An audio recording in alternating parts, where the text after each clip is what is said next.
For black spruce, I have notes that it fortifies and calms nerves. Is there anything else that it's Yeah, really? black spruce is very good for the kidneys, but not Mhm, necessarily as a diuretic, just to like fortify the kidneys. But mhm. it's very good for adrenal function. It's Yeah. very good for pituitary function. It does help to produce a little cortisone in the body, so Mhm, it could even be used to fortify the body in times of like arthritic conditions or mhm. achy pain. Like Yeah. sharp pain, probably not going to do a whole lot, but the achiness and things like that, they're reducing some of the inflammation by increasing cortisone levels, and Mhm. so your body's naturally producing it. It's not that it contains cortisone, Yeah. and so good for that. Good for upper faculties like supporting the nervous system, the brain. Can be used for meditation, um, even like for respiratory related issues. I mean, you Mhm, could throw it in the mix. For deepening the breath, I like Sitka a little bit better. You know, mhm. Sitka is a kind of spruce that's real specific, but it's very close to black spruce, but also different, you know, if that makes Yeah. sense. And so I tend to go Sitka a little bit more. It has a little bit more of a deepening of the breath, but you could say like mm, I find it to be like kind of fortifying to what we call emotions. You know, in alchemy, you would refer to that as spirit. And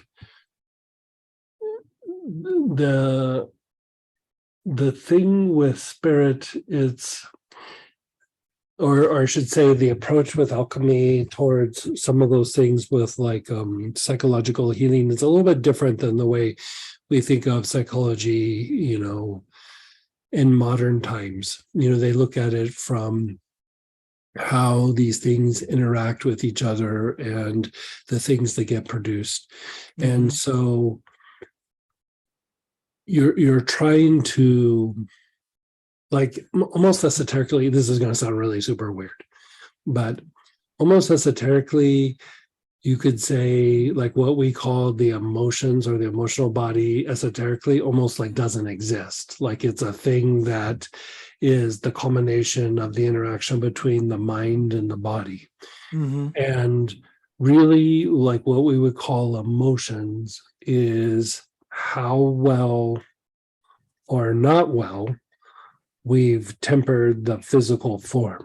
You know, Mhm. so if the physical form is in a really agitated state, it produces very agitated emotions. Yeah. If the physical body has been very tempered and you've regulated like responses and it's instinctual, you know, drives and things like this, it actually produces like what we would call like higher emotions. And so spirit is even like a step past higher emotions. Okay. And so you could almost say that it's like something is coming in or flowing through you, like there's a stream that's coming through you, and it's connected to divine intelligence. It's connected to the like the light or the energy that flows through nature. And so in a way it is a deeper form of spiritual development. Mhm. Like if you look at it from an alchemical point of view, it's the same. Like even how in one of the degree lessons for Astara, Erlene Cheney talks about it, in some of the other esoteric writings as well. But Yeah. basically, there's like kind of three levels of people, right? Like there's the person who is just driven by experience, right? They just want to Mhm. have experiences, and so you could almost say that that's probably most likely a young soul. Like you know, Mhm. they're in the body, they're doing things, they're having experiences, but that's really their only drive.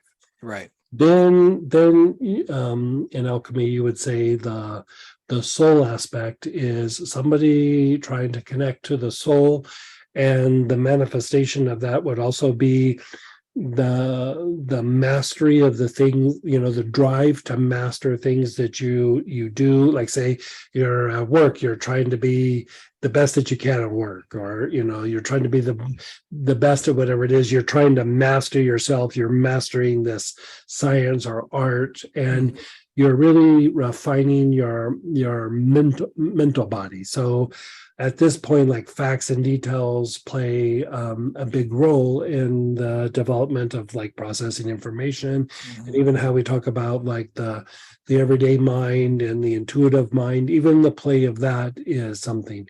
But at some point, if you think about like what is like when somebody becomes a bit more awakened, because there's levels or degrees of like awakening that happens. Yeah. And one of it is just simply the more intuitive side of your brain just starts waking up. Like, you start processing more information through that side than your normal everyday mind. And so on a level, that is a kind of awakening, right? Yeah. And then an even deeper level of awakening is then going to this aspect of spirit.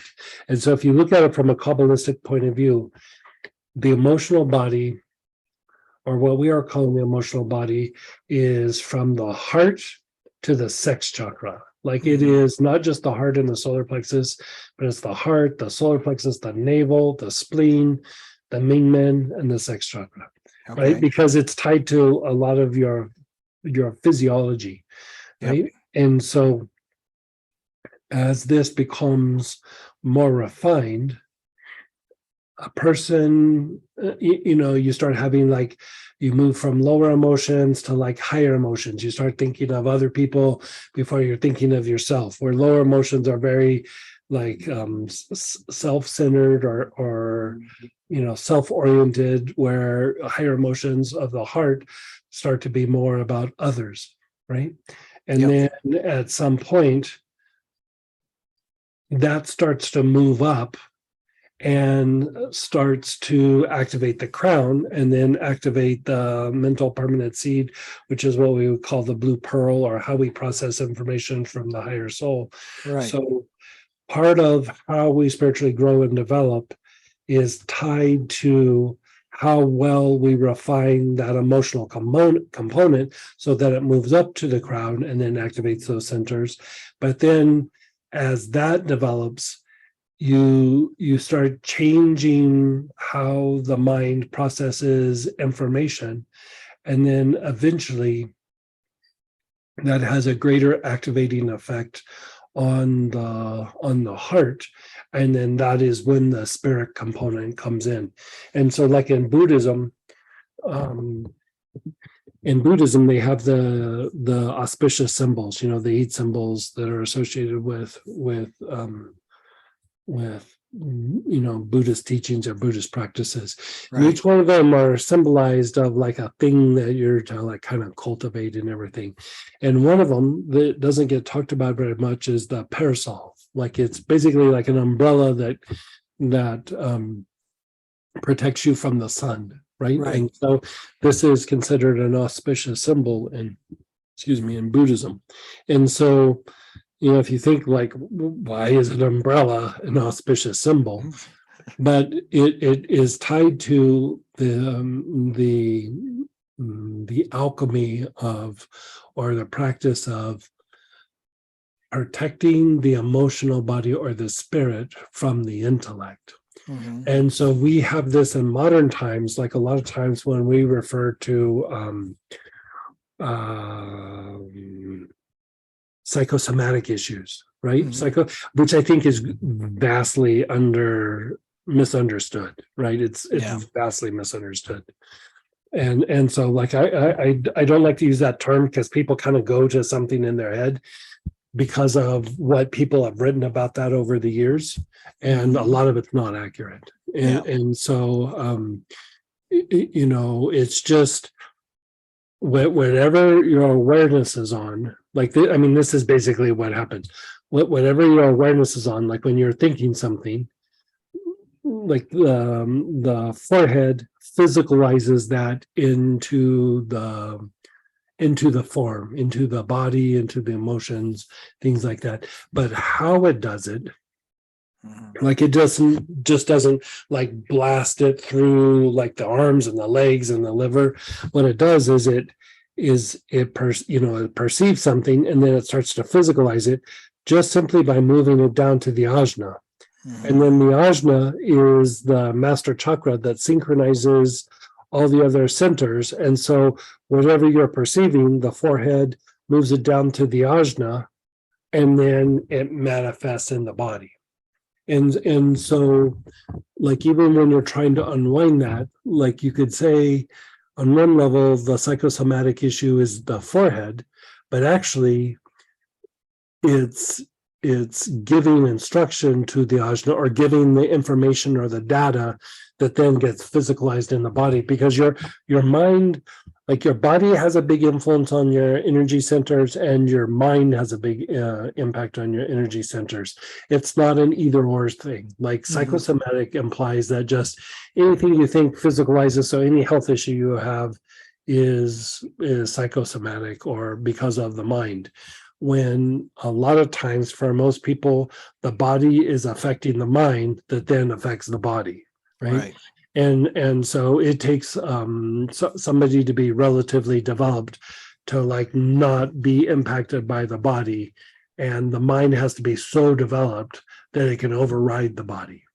And it can be done, but it's not common. Like it's not common at all. And so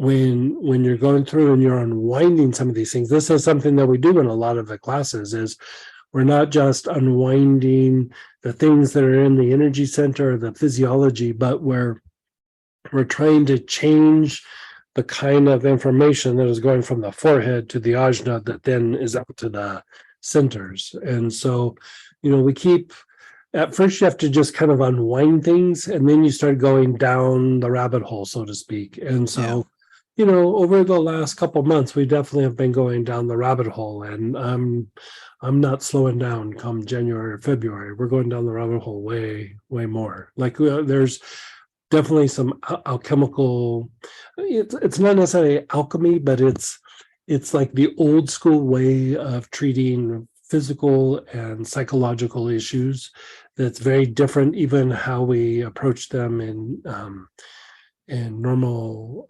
even energy practices. It's alluded to, but it's not always addressed. And so even in the Astara writings, which was a big foundation for pranic healing, I mean, they're like a lot of pranic healing was drawn from Astara.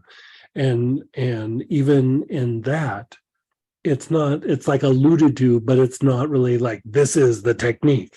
I mean, that was one of the great things that Master Choa did, is he took a lot of the things from various traditions, including Astara, and then made it this like step-by-step practice. But a lot of times, the reason why he wanted us to study things like Astara and some of the theosophical writings is there's even more to what's being taught. It's hard to teach that to a large group. Like you almost have to do that by the individual, and that usually means book study. Okay. All right. Last one.